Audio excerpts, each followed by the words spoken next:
Hi, Alexis. We're going to take a look at your week one create assignments here. And I see that you put Lexi, so I'm assuming you go by Lexi. So I'll make sure I try and remember that. Really nice work here. So, a lot of times, what happens in week one is I know self portraits and hands and all these things are really scary, and we just tackle them, we hit the ground running. And we're going to be working on these things all throughout the class. But what students tend to do a lot is we tend to have symbols for things. We learn to draw them as a child, right? We learn how to draw eyes and nose and mouth. And we kind of make them almost more just almost very similar no matter who we're drawing. So that's something we're going to start work on is thinking about organic shapes and how they shift and change. And we're going to start working on proportions a lot because I'm sure you can tell that these big beautiful lips are a little too big for the skull, right?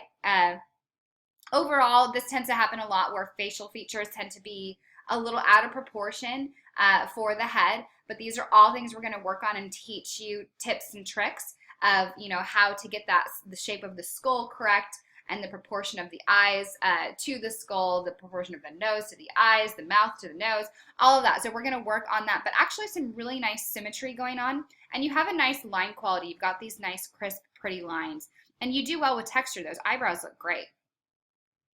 So hands, I know hands are so hard. We've gone a little probably too far with the texture here just for it to look natural. And I know what you're trying to do. You're trying to get all those little details of the skin. Sometimes it's better to just pull back and do this really nice and subtly. And I also want you to start thinking about shading. I can tell you've started to look at it. You started to hatch and cross hatch and try to get some shading there. Really think about negative space as well, that space between objects. Sometimes that helps us delineate shapes even more. But we're going to work on hands a lot over the next 7 weeks.